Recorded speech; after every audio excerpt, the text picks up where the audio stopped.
En la práctica de flexión plana vamos a poder estudiar el fenómeno de flexión en una barra de sección rectangular que se encuentra apoyada en nuestro pórtico de carga. A nosotros nos interesa estudiar la flexión precisamente en el centro de la barra, que es donde queremos medir un desplazamiento máximo. Para poder aplicar la flexión, lo que vamos a ir haciendo es simplemente aplicar en esta percha una serie de cargas. Cada disco de carga pues son unos 10 newton. Vamos a ir aplicando hasta tener colocados 30 newton. ¿Qué queremos medir en la práctica? Pues queremos medir el desplazamiento que experimenta el centro de la barra, y lo vamos a medir para ello con este reloj comparador, y también vamos a medir la deformación que presenta la cara interna de la barra, y para ello hemos utilizado una banda extensométrica que va a medir en la dirección, en una única dirección.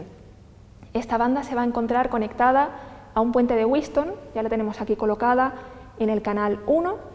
Esta banda pues, es de unos 350 ohmios y tiene un factor de banda, muy importante introducirlo en el equipo, de 2,005. A la hora de ir aplicando la carga en la percha que está colocada en el centro de la barra, pues tendremos que ir anotando lo que mide el reloj comparador, que recordamos que me va a medir el desplazamiento que experimenta el centro de la barra, y lo que va anotando el puente de Wheatstone. Muy importante, como siempre, los relojes comparadores presentan una escala, en este caso de 0,1 milímetros. Luego tendremos que anotar lo que se ha desplazado la aguja del reloj multiplicado por la escala del reloj para así tener los desplazamientos en milímetros que está experimentando la barra. Entonces, ¿cómo comenzamos la práctica? Bueno, pues lo primero es poner el reloj comparador a 0 y asegurarnos de que el puente de Wheatstone también está puesto a 0. Para ello lo que hacemos es aplicar un balance. Y seguidamente simplemente vamos a ir colgando las cargas. Primero, 10 newton. Pues para 10 newton nuestra aguja se ha desplazado, en este caso, pues unas 24 marcas, que sería 24 por 0,1, 2,4 milímetros. Anotaríamos ese desplazamiento y también las microdeformaciones que está midiendo la banda que está colocada en la cara interna de la barra. Seguidamente colocaríamos el siguiente disco. Tendríamos un total de 20 newtons aplicados en el centro de la barra y anotaríamos de nuevo lo que se ha desplazado la aguja del reloj por la escala del reloj como desplazamiento y las microdeformaciones que mide la banda extensométrica. Y ya por último, colocamos el último disco teniendo un total de 30 newtons aplicados en el centro de la barra y de nuevo tomaríamos nota de lo que se ha desplazado la aguja del reloj por la escala y las microdeformaciones que ha medido la banda extensométrica que está en la cara interna.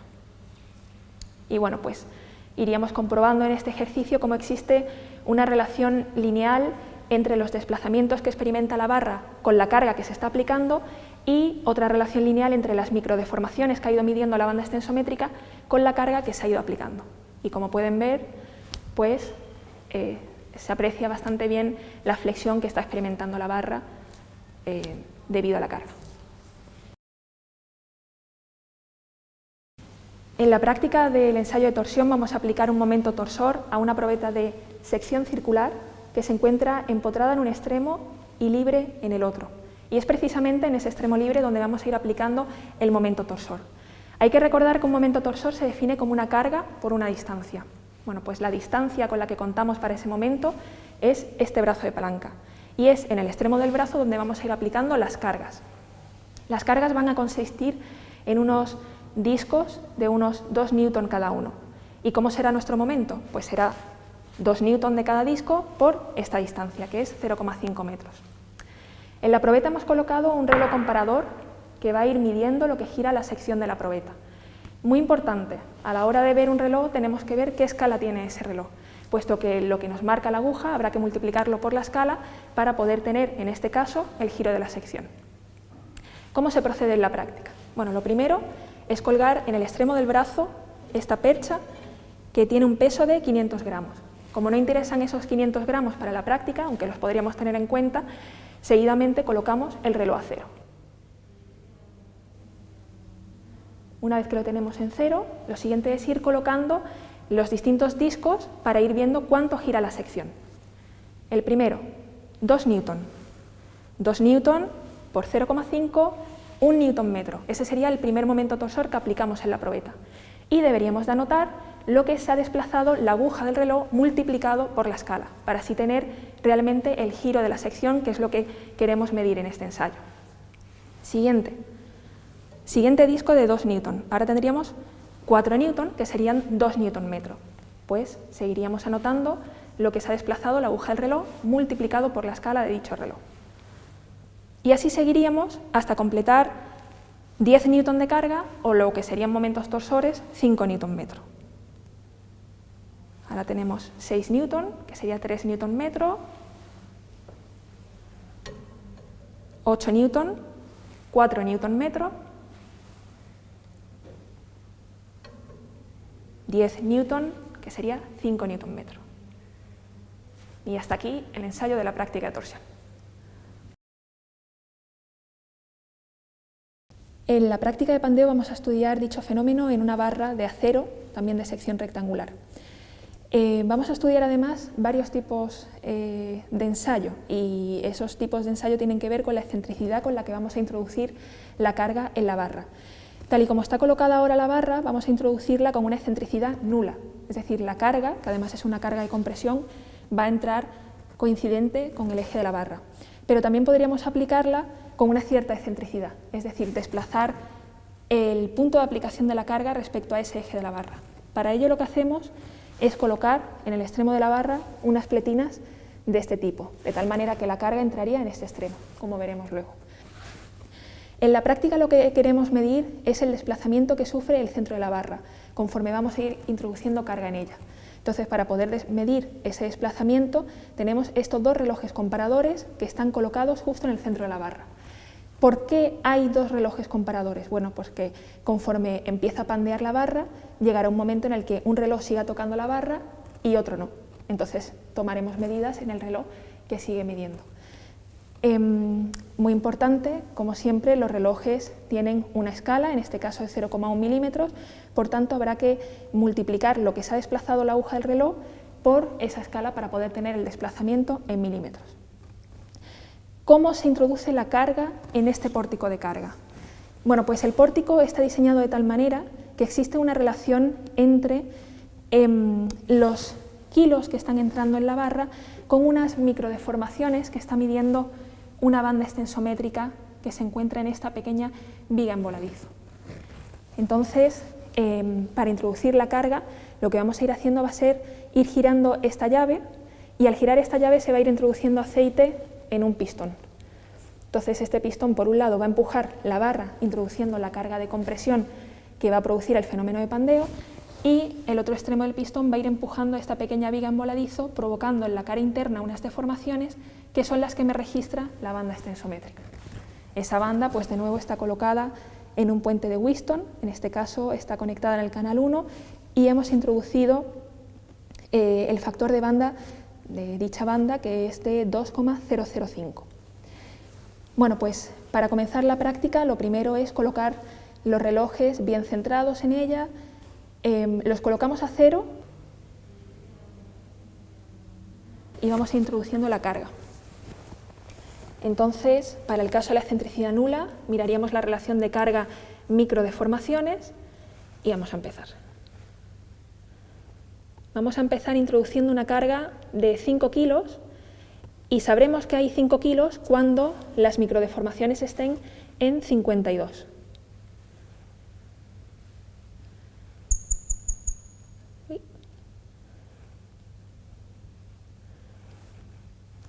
Más o menos. Con estas microdeformaciones, pues ya sabemos que hemos introducido en la barra 5 kilos de carga y anotaríamos lo que se han desplazado los relojes. Como vemos, el desplazamiento es prácticamente nulo y eso tiene mucho que ver con el tipo de excentricidad que estamos aplicando en esta barra. La siguiente relación serían 10 kilos, que corresponde con 104 microdeformaciones.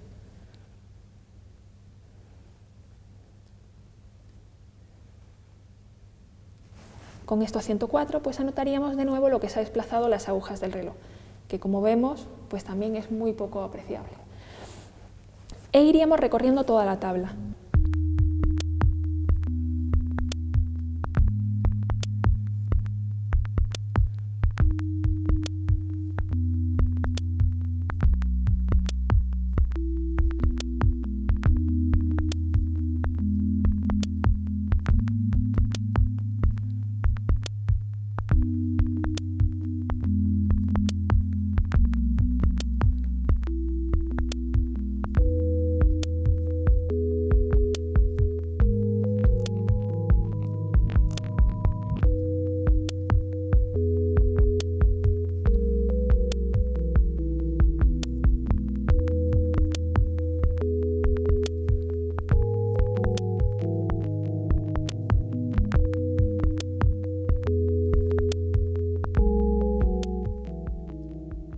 aquí, como vemos, pues ya sí hemos podido apreciar un cierto desplazamiento en el centro de la barra, justo en el extremo de carga que queríamos aplicar.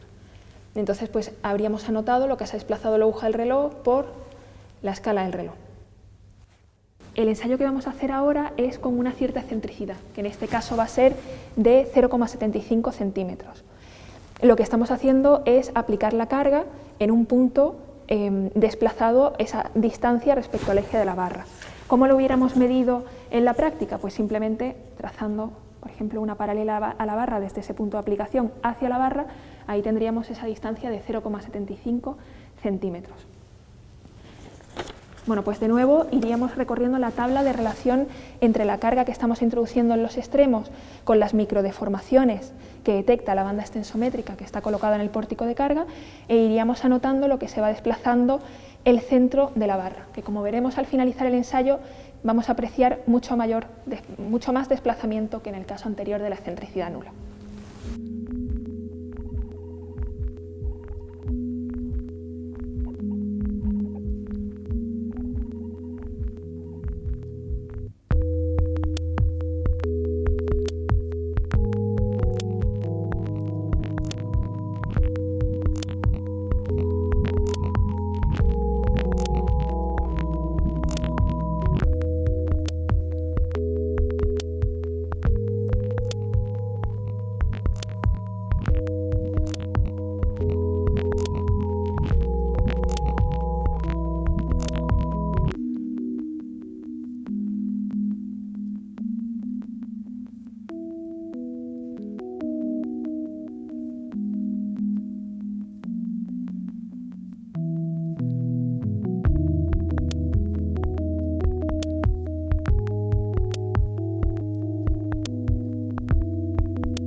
En esta práctica vamos a ver la determinación experimental de la posición del centro de esfuerzos cortantes de un perfil en U. La posición de la barra en el ensayo tiene la sección inferior empotrada, no puede desplazarse ni girar, y el perfil en C está abierto por esta cara. La carga se va a efectuar en este sentido utilizando esta polea, de manera que el peso que se ponga aquí va a ejercer un esfuerzo cortante en este sentido, y variaremos la posición variando la marca en la que se pone la carga. La U presenta un plano de simetría en esta dirección, en la que sabemos que está colocado el centro de esfuerzos cortantes. Lo único que tenemos que determinar es la posición en esta otra dirección.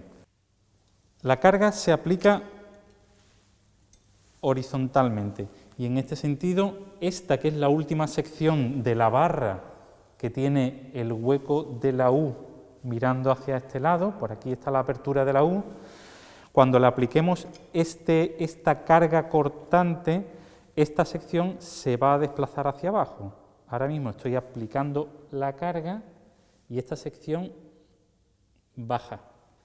Cuando aplico la carga, el giro de los relojes es en el sentido antihorario, y eso me indica un desplazamiento en la dirección vertical hacia abajo. Lo que pasa es que si la carga no se aplica en el centro de esfuerzos cortantes, además de este desplazamiento hacia abajo provocado por la flexión, vamos a tener una torsión del perfil. Por ejemplo, si cargamos en este extremo y aplicamos la carga poco a poco, este reloj está girando en antihorario, lo cual quiere decir que este punto está bajando y este reloj ni siquiera se mueve, lo cual quiere decir que todo lo que baja por flexión en ese punto se compensa exactamente por torsión. Para hacer la determinación vamos a hacer simplemente los relojes sin cargas, los ponemos a 0. Cada rayita del reloj es 1/100ª de milímetro de desplazamiento. El sentido antihorario lo vamos a tomar como positivo porque va hacia abajo y vamos a realizar 5 cargas.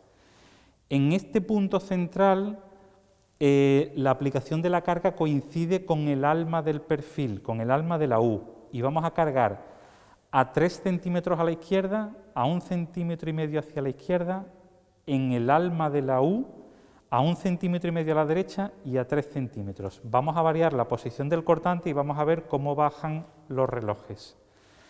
De la representación gráfica de lo que se desplazan los relojes, cuando los dos relojes midan la misma bajada, significa que esto está bajando en paralelo y no hay torsión. Cuando los dos relojes dan distintas medidas es que además de la flexión tenemos una torsión que hace que el desplazamiento vertical de los dos relojes no sea el mismo. Empezamos con el extremo izquierdo, que está a 3 centímetros. Los dos relojes a 0, dejo caer la carga poco a poco. Este reloj está desplazándose antihorariamente, o sea que está bajando, y este casi que no se entera. De manera que ahí tenemos un desplazamiento más una torsión, que hace que este reloj se mueva mucho más que este. Ahí están las medidas de los dos relojes. Pasamos a la medida de 1,5 centímetros a la izquierda del perfil. Ahora los dos relojes giran en antihorario, pero este reloj sigue marcando más medida en vertical que este reloj. Pasamos a la medida que coincide con el alma del perfil, garantizando que la carga es paralela. Y en este caso, los dos relojes giran también en antihorario, están bajando y las medidas son las que indican los relojes. Cuando nos situamos más hacia la derecha, aparte de la flexión, ahora estamos provocando que la torsión sea en el sentido contrario. Y en este caso, el reloj de la derecha ya empieza a girar más que el reloj de la izquierda, que casi no se desplaza. Ahora este punto, aparte de bajar, ahora la torsión está siendo en este sentido. Y por último, si nos vamos a la posición de 3 centímetros a la derecha del alma, este punto gira en antihorario y este punto está girando en el sentido horario. O sea que este punto está subiendo, aunque tiremos hacia abajo, porque hay un poquito de flexión y mucho de torsión que hace que este punto suba. De la representación de las medidas de los dos relojes con esta carga, que es una carga constante durante todo el ensayo de 1,5 kilos, de la representación de la bajada de estos dos relojes, se puede determinar experimentalmente la posición del centro de esfuerzos cortantes, que es el que hace que esto baje en paralelo, solo con flexión, sin torsión.